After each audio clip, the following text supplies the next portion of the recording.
mine asked me a while ago, what is happening to the world? Why are there so many attacks, bombings, and shootings? Why is there so much corruption? Why are there so many natural disasters happening around the world? Is the world coming to an end? Well, I'm not a financial expert, a political expert, or a natural disasters expert. But my answer to her was, perhaps the world isn't coming to an end. Perhaps we just get to see more of what's happening around the world. Many of us have a smartphone which we carry with us all the time, with a camera that can record images and videos. We are ready to press record as soon as we see something interesting or something out of ordinary. When we see a cute cat, when we see someone littering, when we see an accident, when we see a plane crash, or even when we happen to be at a site of a natural disaster, such as an earthquake or a storm. We then post our images and videos to the social media platforms where millions and millions of people could potentially access them. The media organizations then pick them up and show them to the world. And that's how we get to see more of what's happening in the world.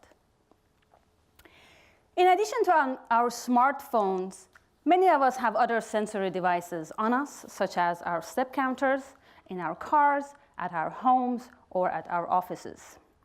These devices are generating and collecting loads and loads of data about us, about our lives, and about our movements. Similar story goes with data generated and collected by many government bodies or public or private organizations.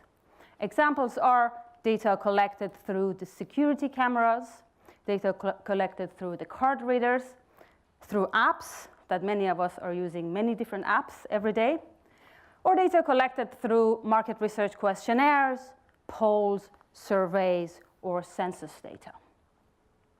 These data include loads and loads of data about us, about our lives, about our children, about our movements, about our schools, our city, our politician, our government, our country, and our planet. We live at a time when so much data is generated. We live at a time when so much data is recorded. And we live at a time when so much of this data is accessible. To put it in numbers, 2.5 quintillion bytes of data is being generated every single day. That is 2.5 with 17 zeros in front of it. That is a lot of data. And if it is hard to even imagine 17 zeros in our heads, perhaps we can think of it as 2.5 million terabytes. Most of us are probably familiar with terabytes. Many of us probably have a 1 terabyte hard drive that we probably bought quite cheap from Argos or Amazon. And just imagine 2.5 million of those are generated every day. On a 1 terabyte hard drive, we can store 200,000 songs.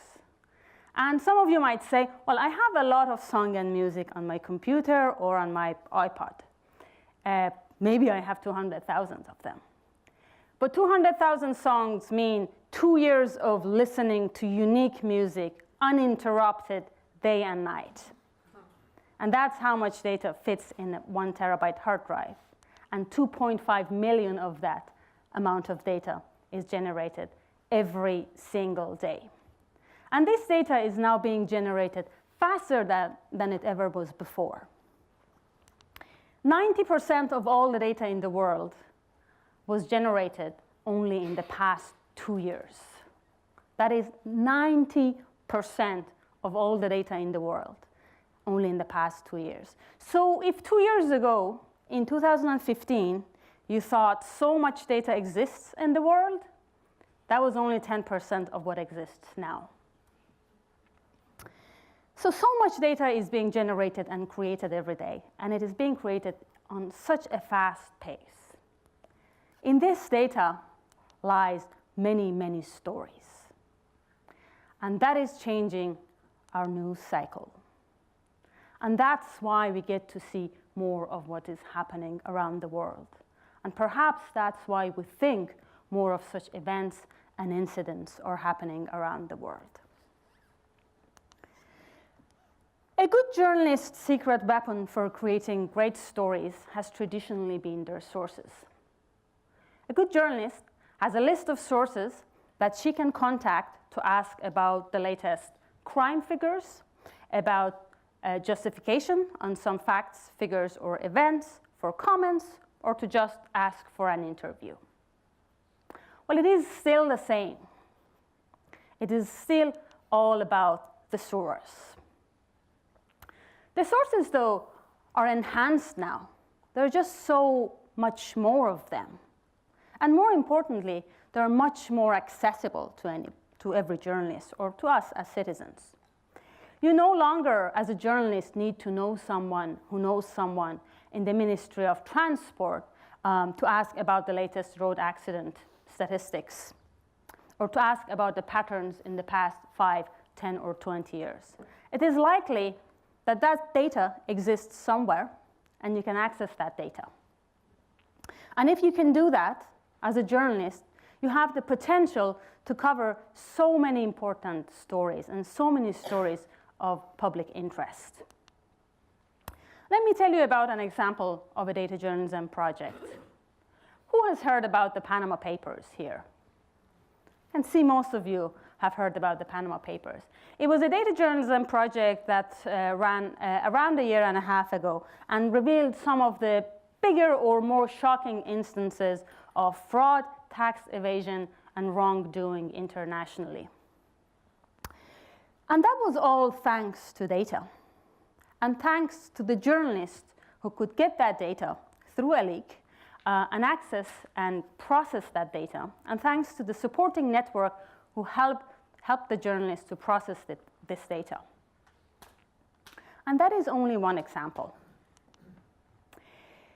As a result of this project, so many public figures and politicians were tried or even removed from their positions of power. For example, the Prime Minister of Iceland resigned after the results of this project, and the Prime Minister of Pakistan was removed from his position. Other examples could include any topic in politics, crime, to health and disease and vaccines, to human rights and women's rights, even to the lightest and most entertaining topics, such as the most popular baby name in your country, which actually proved to be quite a popular story a couple of years ago in Ireland. So you might say, well, that all sounds great, but that doesn't sound so easy. It doesn't sound something that every journalist can do. All that big data.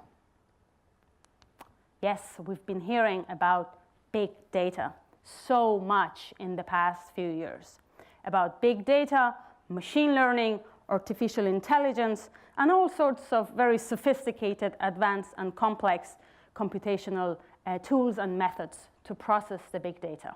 And you're right. That is not something that a journalist can do. Journalists are not big data experts. But what if I told you that most of the journalism and news that comes out of data is actually coming out of small data and not big data? What do we mean by small data or big data at all? What is the meaning? Big data is often, in very, very simplified terms, and perhaps oversimplified terms, is regarded as some data that doesn't fit on 1 or 2 or 3 computers, or data that cannot be processed by 1 or 2 or 3 computers. And in very crude terms, it is regarded as data that is at least dozens of terabytes of data. And we know what terabyte is now, right? Okay, let's have a look at some of the data journalism projects and see what size of data they had. I just mentioned the Panama Papers. The Panama Papers has so far been the largest data journalism project in the history and has processed the largest leak of data ever in the history so far.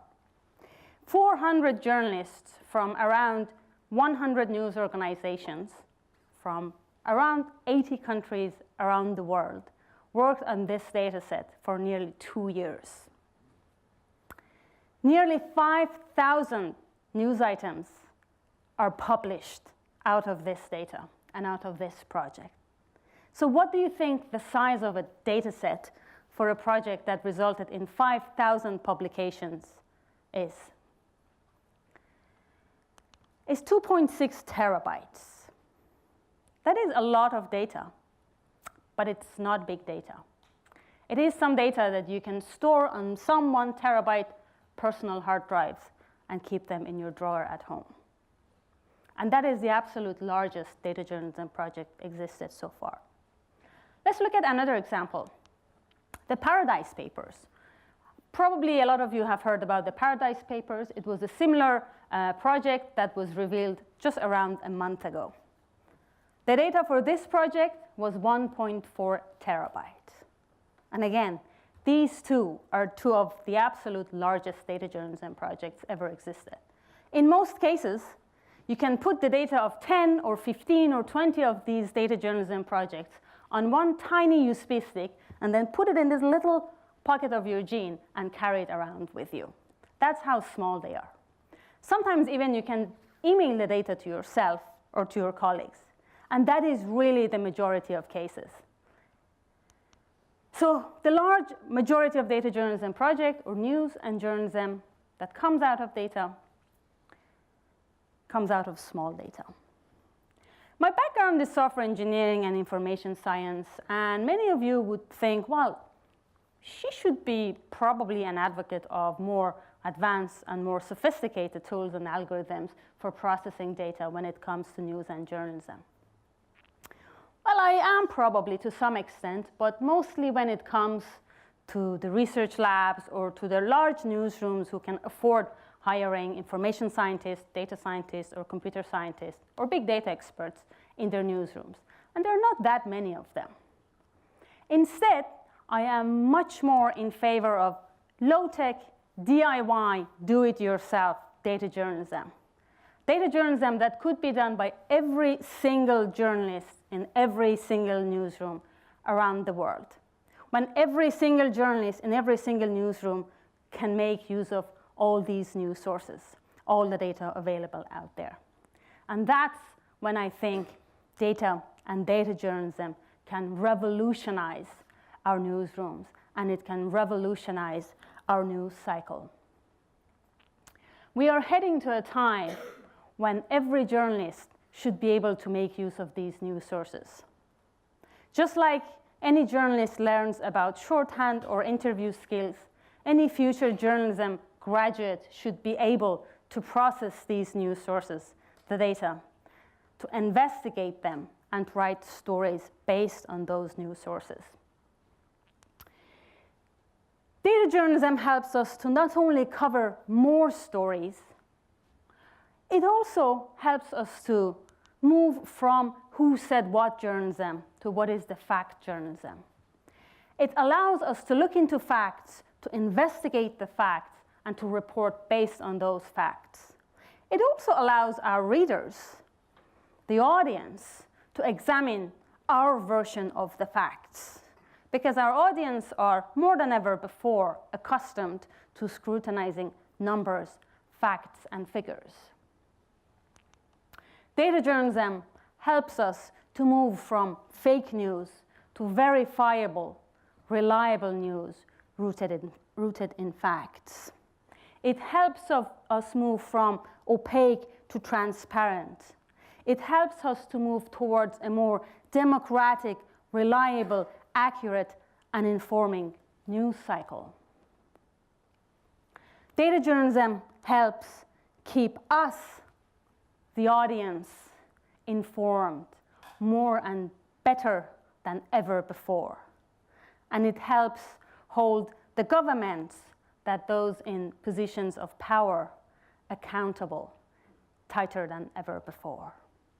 Thank you very much.